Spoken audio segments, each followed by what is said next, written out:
Hi, everybody. Welcome. Thank you so much for joining today. We are going to be having a fun talk today because February, believe it or not, I know a lot of people think February gardening like doesn't make any sense, but this is probably one of the busiest times that we have. Honestly, like we are doing so much to prepare and get ready and indoor seed starting and all of that and so much. So I'm really excited to sit here and talk with you all today. And yeah, it's going to be a fun day. Um, so, just a little bit background. Welcome. If you are joining us for the first time, my name is Carrie, and this is my husband, Dale. We are the creators of the Seed to Spoon app. We started gardening back 10 years ago, and we had our backyard of, we live in Oklahoma, and this in zone 7, and this was just our traditional backyard garden. And we were like, you know what? We're going to start some gardens in our backyard. And over the course of a couple years, we turned it from, just empty grass over to a whole bunch of gardens and food and flowers and herbs. And I mean, you name it. I feel like we did it. We had a lot of fun and it was a lot to learn along the way. So, yeah, we were like, I really wish that there was an app for that as we were going through and doing all this. And we're like, well, we couldn't find a great one. So we're like, let's just go ahead and do it ourselves. So we ended up coming up with the Seed to Spoon app. And I mean, pretty much everything in there it's something that we were like, ooh, this would be really handy for us out in our garden and all of this, so anytime there was something that popped up, we were like, ooh, let's put this in the app too. So yeah, we had a lot of fun, and I hope that you guys find it as helpful as we do, because honestly, like I use it all the time myself. So yeah. I saw this question pop up here. What zone are we going to be discussing today? So, we are going to be pretty much covering everything. So, whether you all are in the South and getting stuff in the ground, we will talk a little bit about like how to get, how to do all that. If you are up north and just starting your indoor seed starting, we'll be talking about that. We will also just be talking about like indoor growing.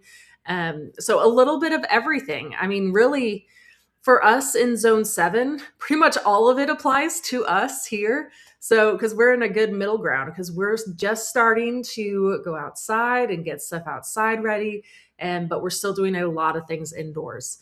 So, yes, like I said, we're going to be covering something for everybody, I feel like, here today. And well, like pop into the chat, introduce yourselves, let us know where you guys are all joining us from. I see a lot of you guys already have. Hello, everybody. That's I one of see the things we on this. have people from everywhere. Yeah, we've got a pretty large community of people from everywhere that are in the chat every week, and it's a really cool place. So jump in, introduce yourself, let us know where you're from, and don't forget that you are entered to win a free 1-year app subscription to Seed to Spoon, as well as a free pack of seeds just by commenting. So every week we pick a winner from the live stream, as well as a winner from the people that leave comments from this video once it goes up to YouTube. So after this live stream is over, it'll be up on YouTube and Facebook. You can leave a comment on there, and that will enter you to win next week when we announce that winner from today. So. Yeah, speaking of, I'm gonna have to pull a winner at the end for Yeah. last week because I forgot to do that right beforehand. But I will pull a winner from last week. Well, you're chatting at the end. I'll do a winner for both. Be exciting. All right, so today we are talking all about February and what you can do in February to get going in your garden. So obviously, for some of you, that means not really doing much outside because you've got snow on the ground. We got a taste of that in Oklahoma the past few weeks. I can still see a little bit of snow out there even Yeah. right now. So definitely understand that, but there's a lot that you can be doing indoors, and we'll get into that in a minute. Before we get too far, though, just want to cover a little bit more about what you get with that 1 year free premium app subscription if you win today. So that's going to give you unlimited plant identification using Growbot. You can just take a picture of a plant or pest or anything in your garden. It'll tell you what it is, what to do about it. You get free shipping on all of your orders through Park Seed. You can log unlimited plants in your gardens. You can use everything in the app, basically full throttle. So you get all of that with a 1 year app subscription, and you also get a packet of seeds from Park Seed as well.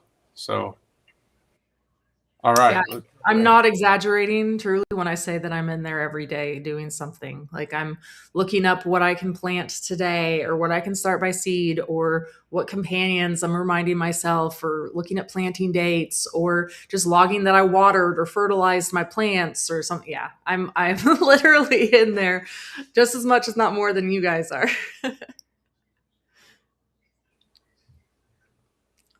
Okay, so first of all, I know just like what you all were asking earlier, which zone we're going to be covering. I do want to specify here too. There's a really easy way to go about how to tell what to grow. And here, I'll pop up the QR code too. So if you guys don't already have the Seed to Spoon app, make sure you go in and download that Seed to Spoon app because it will help make all of this a whole lot easier and you won't have to go through and do any sort of calculations or figuring out which zone you're in or what I can plant right now and when, like all of that.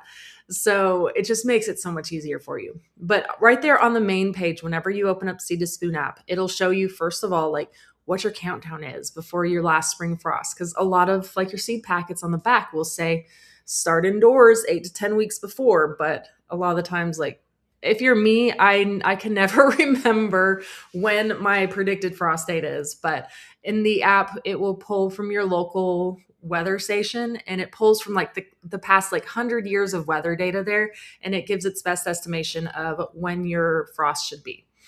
So we'll give you that, and then it'll also tell you some ideas for let's grow. So like what you can do right now in the garden. And then there's a planting calendar, like so many things right there that will help you just get started and know what you're doing and what you need to do right now. Yes. And this as well, that we do have a web app available as well. So no matter what device you're on, if you're on your computer or a device that doesn't have the app store, you can still use the app at that URL and it'll all sync back and forth. So you just use the same account that you use on your iPhone or wherever else you're using it, and you'll be able to see it all there as well. And that is free too. Like you can create a free account, and with the free account, you can log, you can have one garden and log up to 10 plants in there too. And all of that will sync between each other too. So you don't have to just have a premium. It's a good questions from Donna. How many gardens do I have in the app? Oh man. Okay. I do have the app pulled up here on the other screen. Let's pull it up really quick. Well, right now, because I'm doing like seed starting too. So I have all my seed starting, but I haven't even done all of them. Let's see. This is what I got right here. This is what I have going, except I have 2 test ones because we created some last week whenever we were going through and garden planning. So I have those separate. But besides that, like all of these are mine. Like I have one for my windowsill, one for my Vigo garden, and then I have like my green stalk towers. I have all of my wooden raised beds, my beds that have arches over them, and then also have like my biodome, my seed starting trays and things like that. It just makes my life so much easier, but just having it all right there and I don't have to create labels anymore. That was probably my biggest win, especially when seed starting, because making that many labels at once, oh my gosh, my hand would be hurting. So now it's just so simple. I just go in there and I'm like, oh, I did this variety in this cell or all of that. Yeah, it's made my life so much easier. And if you missed last week, we went through and showed how she does all of this, and she actually went through and did like a full walkthrough of how she uses the app. So if you missed that last week, definitely check that out. A question here from Danny as well. If your app lapses and you renew, will you lose all your old info? No, you'll still have access. So anything that you enter in the app, you'll still have access to. Even if you don't renew your subscription, you'll still be able to get in there and see all the data you entered. So we're not going to keep that from you.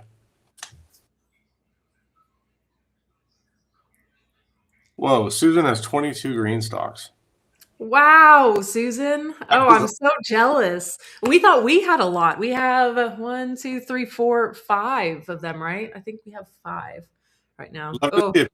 If you can send us a picture, Susan, I want to see what that looks like with 22 green stalks. I bet that's pretty. yeah. Oh, that's That, awesome. man, that's a lot of work.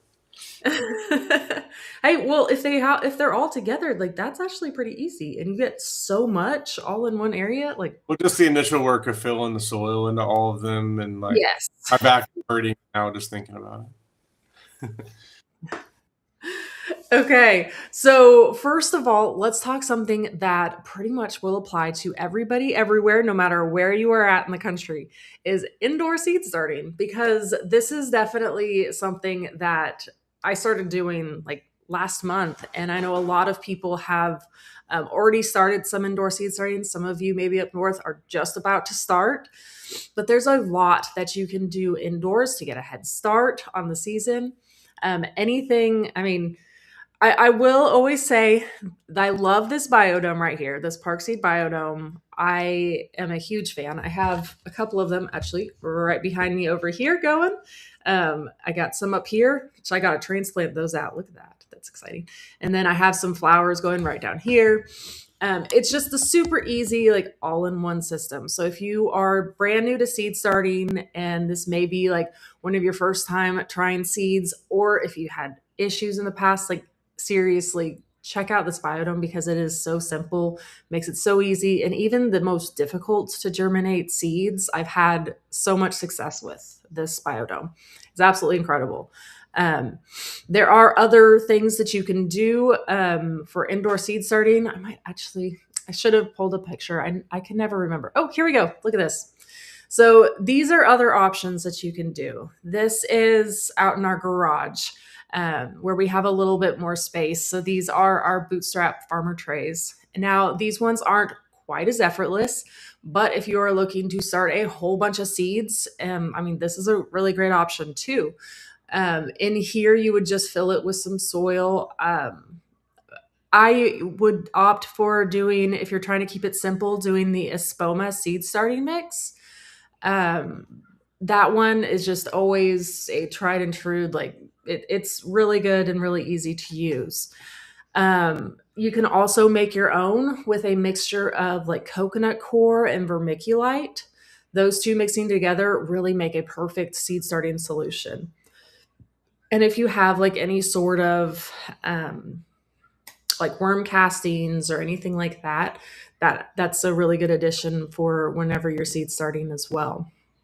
On those bootstrap farmer trays, if you haven't seen them or felt them yet, they are unlike any of the seed starting trays you've dealt with. So when we first started doing seed starting, we bought the cheap trays and they lasted one round of seed starting and that was it. It's that. Like I Yeah. remember like having those lids like cracked and like halfway through and I'm like, "Oh my gosh, what am I going to do now?" Like And you're trying to carry like your seedlings around and then the tray like folds in half and then all the tray water like dumps all over the front of you. Like that was our oh first. yes.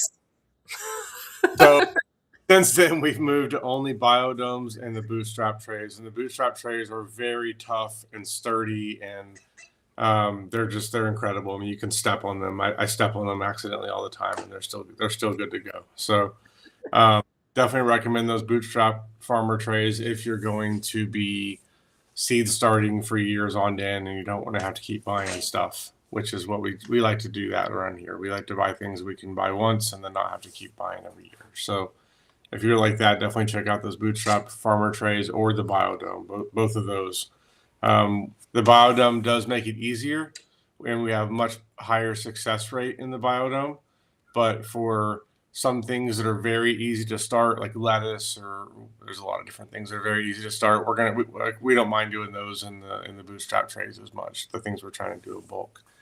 And for the indoor seed starting, I don't think we're going to go too much into lights and all of that here. We've done, was it 2 weeks ago we did that, Carrie? We did all about lights and. I think it was like 2 weeks ago we did a deep dive into indoor. It was either 2 or 3 weeks ago, but yeah. I'll show a couple of our setups. We have those. So this is one of our setups we have where we have just these 5 shelf racks that we got from Sam's Club or something like that. And then just hung shop lights from. And this is a really nice setup. It's also a lot, and you really don't have to do this much. We've learned this year, I mean, the past year, really, that station that Carrie has behind her. Carrie, can you like move your camera? I'll go full screen on you here. So that station there has been enough. I mean, we were starting way too many seeds before, and then we were having a hard time. Like it was taking. Well, and this works perfect too because I can do different rounds of things. Like right now, like I mean, you can see like these are ready to transplant out, and so I'm gonna need to put some more things in there and start some more seeds. But yeah, I mean, usually I have 4 rows right here, and I can turn these to their side also, so I can get a lot of seeds in just this small little thing right here. So I recommend starting out something small like that, or we also have this area park seed as well, which is a grow light. It's like a tabletop grow light that you can adjust as well. So if you just want to start with one, or if you want to do like microgreens or something, it's perfect for that. So I do recommend starting small, but if you want to go as large as something like this, we have a lot of guides that we've done over the years that have shown that. So just go search for seed starting on our YouTube, and you'll see a lot of stuff about seed starting. I saw this question. How many seeds do you typically start? For us. Oh my gosh, I don't even have an estimation here. Dale, do you have any Well, sort of a couple of estimation? years ago when we were overboard, we were over 1,000 for sure. I'm sure. Yeah. We're trying to be a little more chill about it this year and not stress ourselves out with just trying to Well, and I start. was doing too many of each. And in my defense, I was doing too many of each because I didn't want to make that many labels. And I was like, if I just make a label and I do all of the same plant here in a row, I can just get away with one label. So Yeah, now that I can just do whatever I want anywhere I want, I it's been way better for me. So yeah. Now you're track of it in the app instead of having to create labels. You're just managing all that in the app. Yeah. exactly. Yeah. So when it comes to indoor seed starting, there's going to be a number of different things that you're going to be looking at starting indoors. So not everything is really made for starting indoors and transplanting out. There's some things that really don't like that. Peas, for example, like aren't going to do well with that. Like we're never going to do that with peas, but we are going to do it with broccoli and cabbage and other cool season crops that take a long time. Brussels sprouts are in this category as well, also cauliflower. Those are all cool season crops that, depending on where you live, you may need to start them indoors in order to have enough time to grow them before it gets too hot. So here in Oklahoma, it's going to get way too hot in mid-May / June or like early June, and we're not going to be able to grow any of that stuff anymore. So we've got to be able to start it indoors so we've got plenty of time. So that's like one category of stuff that you're going to start indoors. Another category of things that we're going to start indoors are warm season crops that we want to have already going by the time we hit our last frost. So that's going to be like tomatoes and peppers and eggplant and everything kind of in that category. We're going to be starting indoors around the end of February, like middle to end of February. Again, all this is in the app and calculated for you based on where you live. But for us, it's sometime the middle or end of February. We're going to start those indoors, and then we're going to baby them indoors until they go outside after the last frost in April. So that's where heat mats come in, and it definitely does. If you're growing if you're doing this in a garage, you're going to have a heat mat. If you're growing inside your house, you don't necessarily have to, but it will help. So that's where heat mats come in, is with tomatoes and peppers. And again, we covered all this in detail a couple weeks ago. So check out that live stream if you have a lot of questions about heat mats and when to use them. It's pretty simple though. It's basically only for peppers and tomatoes and some flowers that like heat as well. And then there's a lot of flowers that we're starting indoors as well. And Carrie knows a lot more about that. So I'll let her talk more about the flowers we're starting indoors in February. Well, especially things like petunias and begonias, like those ones, I know that, I mean, they're ones that you're going to be growing in the spring and summer, but they have such a long time that it takes for them to grow and germinate and actually get to the size that you want them to be whenever it comes that time. So, like, pretty much no matter where you are in the country, plant petunias and begonias and those things right now because it is that time. But also like things like snapdragons and pansies and violas. Those ones are more of like the cool season that can tolerate a little bit more of the cold temperatures. So we're getting those started now too. So that way we can put those out here very soon as well too. Um, and then things like marigold, calendula, things like that. I'm going to be starting here pretty soon myself as well. Just a lot of flowers. I just really like to get a head start on them instead of direct seeding. A lot of things like that, just so I can get blooms faster. And then the faster I get blooms, the prettier it is. But also, like the more pollinators I'm getting into the garden, like it's just a win-win situation. So, trying to get as much color and all of that into the garden as possible, so I can get the most variety of pollinators out there. And if you want to start saving money on your garden, February is the time to start making the investments to make sure that happens. And what I mean by that is like the petunias, for example, we're starting all of those so we're not buying hanging baskets for $25 a piece at the store like we used to do. Like we're saving so much money by planning ahead and getting those flowers started ahead of time. So that's where a lot of the cost savings comes in, is whenever you're planning ahead and doing all of that. And by the way, on Park Seed right now, we have 25% off all of our seeds too. So it's a great time to buy your seeds and get them started now, rather than later in the season when, you may not have them the size that you want them to be by the time you really need the hanging baskets, and then you end up going to the store and buying them anyway. We've been there too. So, yeah. Carrie loved her hanging baskets of petunias. Oh my gosh, I do. I love them, and they do. They get very expensive if you buy each one because each one is at least like $20 a piece, and that's like, yeah, still like, oh man, literally this biodome right here is filled with nothing but petunias. I'm so excited. This is a 60 cell one. So there are 60 different petunia plants growing in there. And I'm so excited.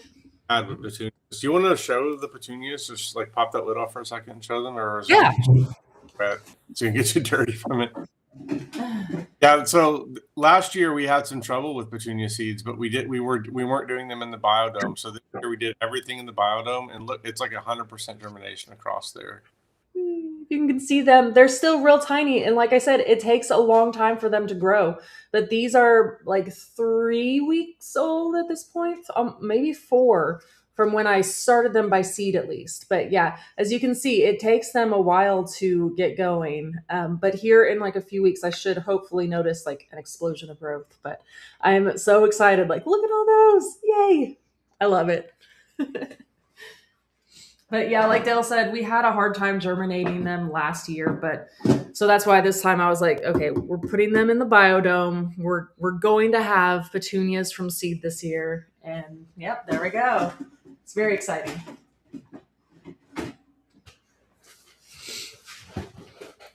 Okay, I got a couple questions I'm gonna pull up here before we go on to the next slide. So here's a question about petunias for you. Can petunias grow as a clump of seedlings, or should I separate each plant in its own cell? I mean, honestly, best practice is going to be having each one in its own cell. But especially when they're like this size, like it's not really going to make a huge difference.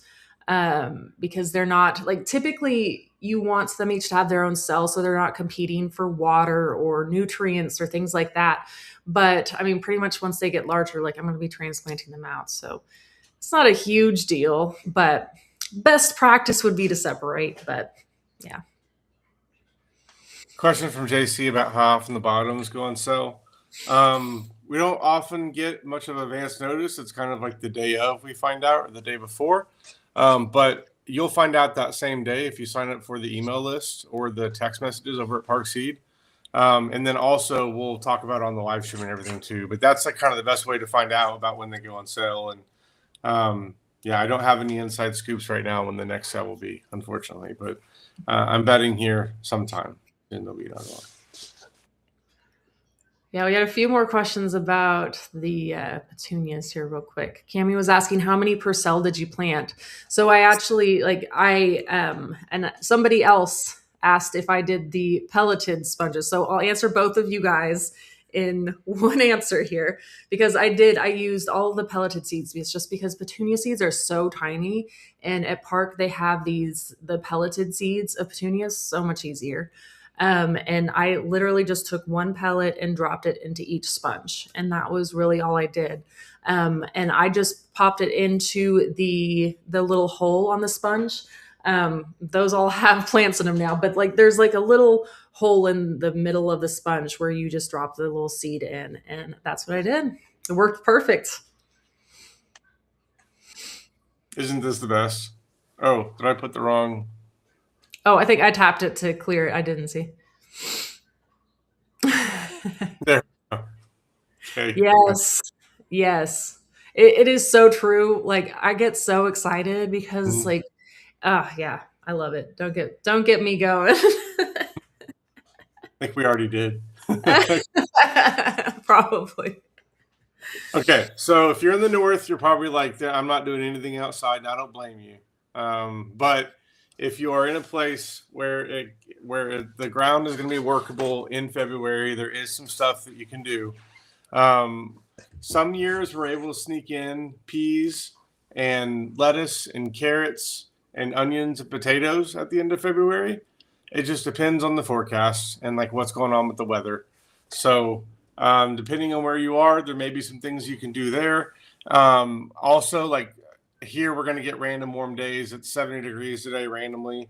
Today's the kind of day where we could be out there working on getting compost added to beds, like getting beds ready, because when spring gets here, it happens so fast, and it becomes harder to take care of some of the things that maybe you need to take care of, whether it's weeding around the gardens or getting everything ready or making compost or whatever you got to do. So, um, I will say too, along those same lines is, and I actually have mine ready to go, which I got this in, of course, like right before the ice storm and all of the snow that we got. So I haven't gotten a chance to do it, but now that the snow is melting, I'm going to be able to go out there and dig here soon. But I got this soil test kit from Park Seed, and I would highly recommend doing this. Just checking what your soil is like and if it needs any sort of specific nutrients. We actually did this test, was it last year?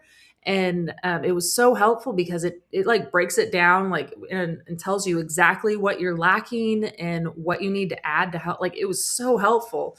So I was like, we need to do another one before we get started again and make sure our soil's good. So definitely something to do again once if your soil's workable. That's definitely something to look into doing. yeah, and it may not always be that you're lacking something. For us, the problem was we had too much of some things, and that really Yes. taught us about the compost we were using, and we adjusted and went from that too. So it's definitely super useful. And the nice thing about that is it's really easy. You get it shipped to you. You take the samples, you ship it back. You don't have to do anything else besides that. I feel this a lot. We have 2 to 5 fake springs before it actually comes. Hot Yeah, days and snow, then hot day yes, exactly. I yeah. I I feel this. We are exactly the same. And right now we are in a fake spring because like we still, like Dale said, we still have snow on the ground. Believe it or not, even though like today and yesterday it was like approaching 70, it was like in the 60s. It was just, man, crazy. Okay, how long does it take for the soil test to come back? Oh, Dale, do you remember? It was No, not that long. I think it was like a week, if I remember right. They just emailed it to me because I created an account whenever I did it, and then it. I don't even think it was a week. I think because maybe by the time I mailed it off and then got the results, it was probably that because it comes with like everything that you need in here to like the little box and like it tells you exactly what to do and then you literally just take that box and pop it into the mailbox and send it off. But I think the overall process of putting it in the mailbox and getting it back was like a weekish.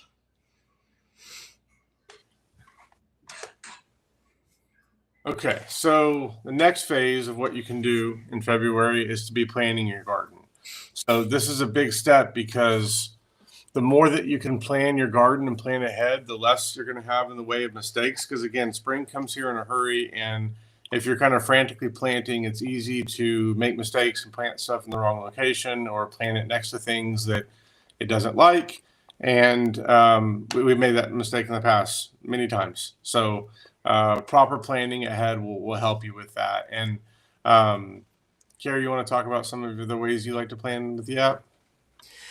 Yeah, so in here, this is our visual garden layout. And we went through last week in more detail of like how we go about planning. But I mean, overall, I just kind of go through and I'm like, okay, what do I want to plant along the trellis? I usually start, if I have a trellis in the bed, I start there and with my peas or beans or whatever it is I'm going to be planting up that. And then I look and see what is a good companion to go with it, which in the app, if you go into the growing guides, it'll show you all of the different companions for that plant. So that really helps you narrow down like what is really good to plant next to it.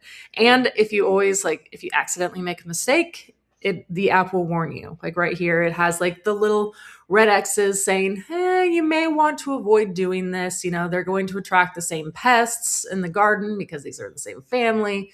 So it's just a lot of I don't know. It just makes it a lot easier for you whenever you're planning ahead and you know where things are going to go and all of that.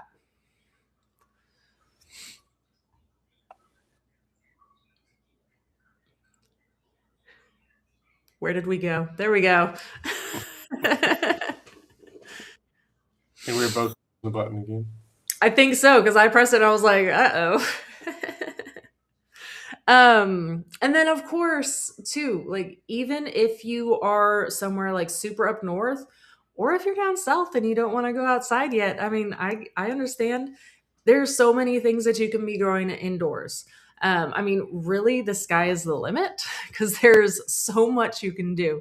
In this picture right here, I have pictured a bunch of different kitchen mini varieties. I have two different peppers in there, or no, I have one pepper in that picture and then two different tomatoes, which I do have behind me too. I have a tomato going right here. I have a kitchen mini basil going. And then I even have a kitchen mini little cucumber that's growing too. And these are all in little 1 gallon smart pots. So real small, but they stay very small. This one I've had for about a year now. This tomato, I mean, this is full grown. And I get so many tomatoes just off of this little small plant. It's amazing. I mean, it truly is like it's enough for Dale and I to eat off of pretty much like all the time. We'll go and grab a couple for a wrap here and there. And it's so nice. It's so handy to have like tomatoes in the middle of winter. It's awesome. But it's also just handy to have something like right there in the kitchen and you can just harvest from it any time. So many benefits to growing indoors. And there's so many things you can grow. Um, I know we have some pictures here too of our sunroom, which is just right over here. And in our sunroom, we have a couple tables set up, and you can kind of see right here, we have a tray with a bunch of different smart pots and a bunch of greens. And this entire winter, we've just been able to walk out there to the sunroom, and you can see like we've been harvesting a lot. You can kind of see the little empty areas of where we've harvested some greens. And yeah, it's just been absolutely amazing to have it all winter long. And we actually do have a couple of green stalks in our sunroom. And that's worked terrific because you can get so much food right there in just like the small little square foot space. So much you can do. And like I said, if you don't have even that much space, just doing like a little thing of microgreens, super easy, super simple. This picture up here on the very top is just a small little 1 gallon smart pot just rolled down and with a little bit of soil. You just sprinkle some seeds on top, place it in a windowsill, poof, you'll have food in like a week. You know, like it's just it's really helpful. There's so much that you can grow and do even if the temperatures outside are not like not great, you can still be growing so many things indoors. It's awesome. I love it. And for the smart pot areas where we're growing indoors, we're using these 1 gallon smart pots here. These have been super handy. So that's what's behind Carrie. That's what's mostly on the tray that we have. So it's just that table is just like a cheap white folding table. Yeah. And then on top of it, we have rabbit trays. Yeah. Got these at Tractor Supply. They're meant for putting underneath rabbit cages to collect all the stuff. And they work really well for just putting these smart pots, these little 1 gallon smart pots inside of the tray. And then whenever we water, we just put an inch of water into the tray essentially. And then the smart pots soak up the water, and then we don't have to do any overhead watering, and it's limited. Like, we haven't had any issues with disease or anything like that really going on in there. So really, this has been our favorite way to garden, I think, has been the sunroom the past year. It's just, aside from aphids, there really aren't, aphids and spider mites are the only pests we've been dealing with, but it's easy enough just to spray some neem oil on there and get rid of them. You don't have to worry about scorching them because it's too hot outside or any of the stuff you have to deal with. Or, yeah, it's been awesome. So highly recommend growing indoors if you have the space for it. Inside of the sunroom, we do have a couple of grow lights that we've mounted like up on the ceiling just to give it some extra light as well. But I don't even think we necessarily had to do that for the lettuce. It's more for the tomatoes and stuff like that. But highly recommend growing indoors. And these grow towers, these green stalk towers have been awesome too. We've got 5 or 6 of them. We don't have the 22 that Susan does, but we've got 5 or 6 around. And yeah, we keep finding new uses for them. We've got some tomatoes growing in them now that we're going to be trying. Yeah. This is a great question here. I don't have a south-facing window for the kitchen minis. Will it work by any window? So right here, this window right here, you can see like we have a bunch of real big tall trees back here. So it blocks the amount of natural sunlight that we get in here. Now, part sun should be good enough for a lot of these. But what we did, because we hardly get any natural light, direct light for like the tomatoes and peppers, you can barely see. But right here, we just hung a couple grow lights right here, right where the sash is. And we have it attached. Here, I'll lift it up. Up here, there's like little tiny right there, if you can see it. There's a little hook up there where we have some fishing line that's just attached to this light, and it's connected up there. You honestly can't tell that it's there unless you are really looking for it. And I have it set also to a timer, so it goes on and off automatically with like pretty much just the sun.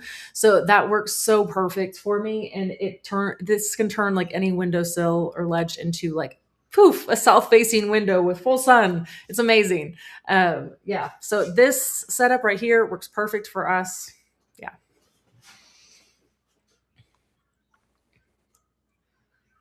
So I'm trying to go in here and how do you keep fungus gnats out? So we are pretty lucky in that we don't deal with a whole lot of fungus gnats, especially in the winter time right now. But in the summertime, we have dealt with some fungus gnats, but it's generally not in our seed starting areas.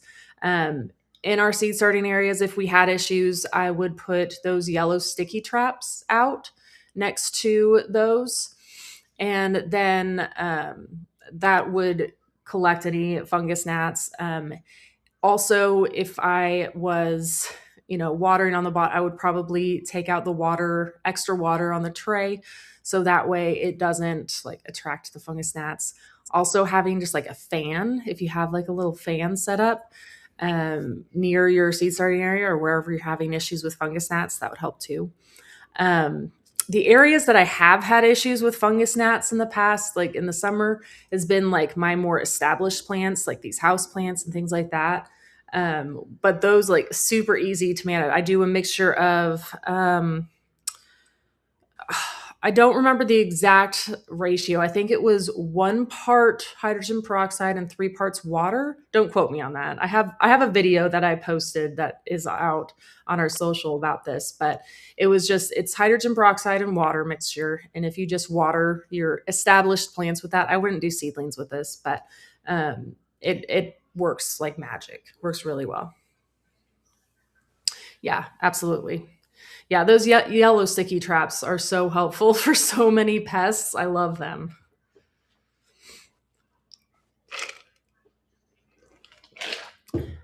Okay. Oh, Donna was asking, is the soil chest just for one type of soil in the smart pots or for multiple types of soil? So whenever you go through and do that, it has the instructions on here, but how it told me to do it was to take several different scoops from different areas in the garden. Like if we had like multiple garden beds, like go to a couple different garden beds and take it. So that way it can like estimate and see it all. And it's like a mixture of it. That's kind of what it recommended to do for it. But yeah, you can do multiple different types, or you can keep it at one if you just want to test one.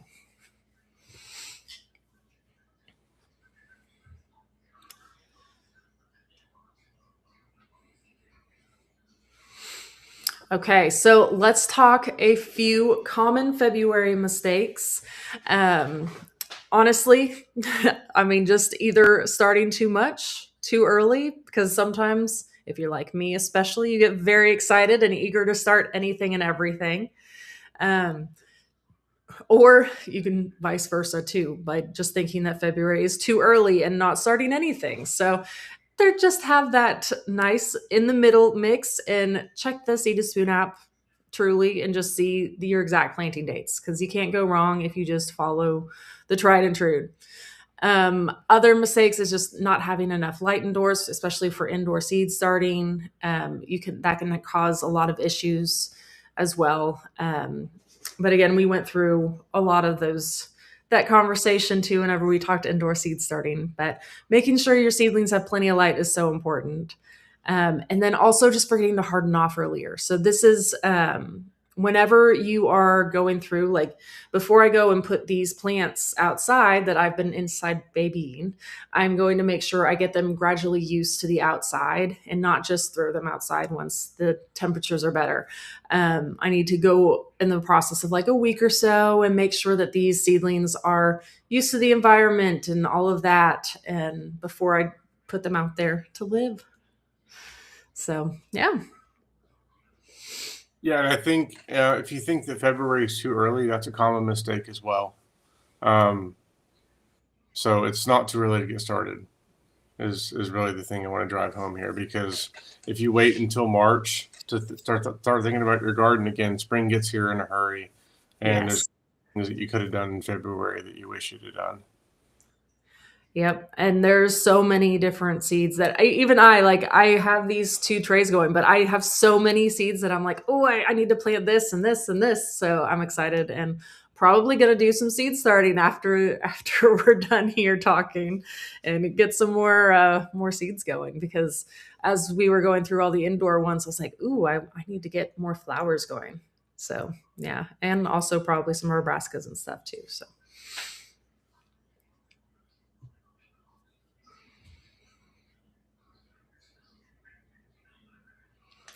okay, and I do want to mention also. So I know we try to go through and answer all questions as we go through, but if we did miss something, or if you're watching this after the fact and you have a question, don't forget about Growbot in the Seed to Spoon app.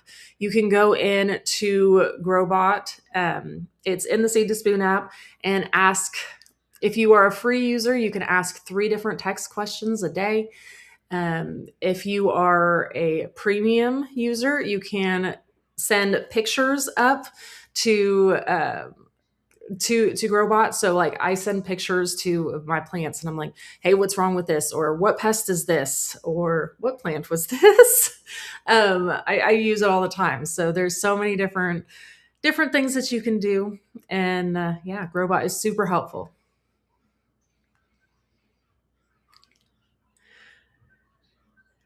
Okay. So let me go ahead and pop in our winners here. I will put both of them at the same, so that way we don't have to click between.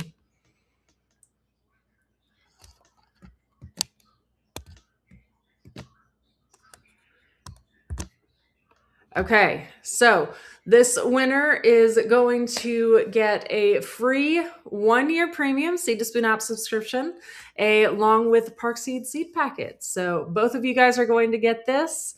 One is the winner from last week and for after the fact, and one is for the winner for today. So congratulations, Susan Hara, and I'm not even going to attempt to say the other name. So there we go. Oh, there we go. There's their comment. Awesome. I love it. Well, congratulations. And Dale and I do this every week, every Tuesday at 12 o'clock Central Standard Time. We're always here having fun, chatting, gardening, and hanging out. So, yeah. In the meantime, we'll see you next Tuesday. But in the meantime, too, make sure that you guys are following us on all social. We're everywhere: YouTube, TikTok, Facebook, Instagram, all of that. So, yeah. Another thing to mention too is we have an app update that is ready to go, and I know some of you already have it. If you're a member of our beta team, if you are watching this now and you would like to test out the app update, email us at info@seedtospoon.net, that same email address that Carrie's got here.